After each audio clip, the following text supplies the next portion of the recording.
Saudações tricolores, a janela de transferência está cada vez mais perto de ser reaberta, a janela de meio de ano, e o Fluminense está bem atento no mercado, o Fluminense está querendo se reforçar, e a gente sabe que o Diniz e toda a comissão técnica do Fluminense já vão começar a montar uma estratégia bem forte e bem coerente com tudo aquilo que é dito e pregado pelo nosso tricolor. Toda a diretoria, todo o scout, todo mundo geralmente fala a mesma língua dentro do Fluminense. O Fluminense vai com cautela, o Fluminense vai buscar oportunidades no mercado. A gente está aqui para te atualizar e te deixar sabendo tudo o que acontece no nosso Fluminense, porque já já a janela de transferência vai ser reaberta, o Fluminense tem que buscar bons nomes no mercado, só que assim, não é de qualquer jeito que as coisas acontecem. O Fluminense esse ano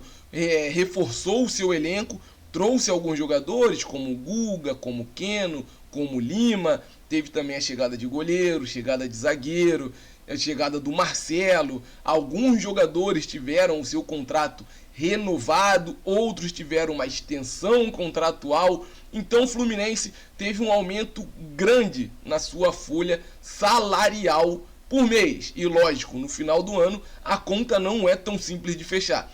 Por isso a gente está aqui para te atualizar, porque muita gente deve estar esperando que o Fluminense vá no mercado de transferência para trazer jogadores caríssimos, jogadores que chegariam para resolver de qualquer jeito e a qualquer custo algumas lacunas que existem nesse elenco do nosso tricolor.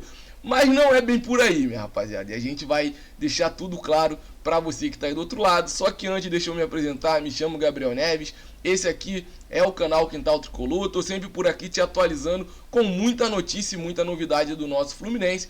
Hoje não vai ser diferente, a gente vai falar sobre o mercado de transferência, sobre o que o Fluminense ainda busca no mercado e, lógico, essa estratégia montada pelo Fernando Diniz e pela diretoria. Será que existe? Será que não existe? Fica aí que a gente já fala isso para vocês. Te convido a se inscrever, caso não seja inscrito, deixar aquele curtir também. Tem gente que vai até o final do vídeo e não curte, então já deixa logo aquele curtir aí, minha rapaziada. E no final do vídeo, comenta quais posições o Fluminense tem que priorizar nessa janela de meio de ano. Precisa contratar muita gente? Ou é uma pecinha ou outra, com o que tem dá para se virar? Quero saber a sua opinião. Mas lá no final do vídeo, que depois que eu explicar tudo aqui, fica mais fácil, de repente você muda de ideia, de repente você muda um pouco o que você já está pensando. Então o Fluminense, a diretoria, Fernando Diniz, o scout, já devem estar começando a partir dessa semana a montar uma estratégia mais clara nessa janela de transferência de meio de ano. No começo, o Fluminense, no começo do final pro começo dessa temporada, o Fluminense foi bem agressivo na janela. O Fluminense trouxe jogadores que estavam em outros clubes, se desfez de vários atletas também. O Fluminense teve algumas baixas. Não foi só a chegada de jogadores, não. O Iago Felipe saiu, Caio Paulista saiu, o Michel Araújo também deu tchau pro Fluminense. Então o Fluminense, além de trazer alguns nomes, se desfez de outros jogadores que hoje poderiam ser até mais aproveitados. Tem gente que diz por aí que o Michel Araújo não deveria ter nem saído. Iago Felipe também é outro que era muito identificado com a torcida e muita gente não queria que tivesse saído. Mas aconteceu, o Fluminense colocou alguns jogadores à disposição do mercado de transferência e eles tomaram o seu rumo. Então o Fluminense deve estar montando uma estratégia com muita cautela, porque a gente sabe que o Fluminense hoje, nesse momento, ainda não tem alguém que banque uma chegada de um jogador que está empregado, uma chegada de um jogador que de repente está no seu ápice técnico e o Fluminense consegue ir lá e pagar, sei lá, 15, 20 milhões para trazer o cara para o Fluminense. Não esperem isso. O Fluminense deve estar de olho em boas oportunidades no mercado. Jogadores que estão em fim de contrato, alguns jogadores que estão emprestados e de repente não vão ter esses empréstimos renovados. Essa deve ser mais ou menos a estratégia do Fluminense nessa próxima janela de transferência. E o porquê eu digo isso? As últimas notícias trouxeram alguns jogadores que estão em término de contratos e outros que estão encostados em alguns clubes. Vale lembrar que o Fluminense trouxe o Thiago Santos do Grêmio recentemente, que estava encostado, escanteado por lá. Outro jogador do Grêmio que chama atenção e que o Fluminense tem interesse é o lateral, o Diogo Barbosa. O Fluminense tem muito interesse na contratação do lateral esquerdo.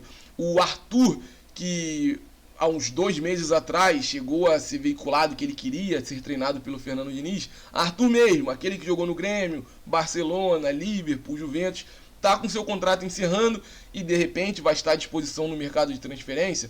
Outro jogador que tem contrato de empréstimo encerrando, mas ainda tem contrato com o seu clube, é o Pedrinho, lá do Atlético Mineiro. Então, a negociação do Fluminense nessa janela de transferência deve partir desse princípio. Jogadores que não estão sendo tão aproveitados e outros que estão em término de contrato, jogadores que estão em término de empréstimo. São boas oportunidades de jogadores que podem chegar e render alguma coisa ainda ao Fluminense dentro de campo.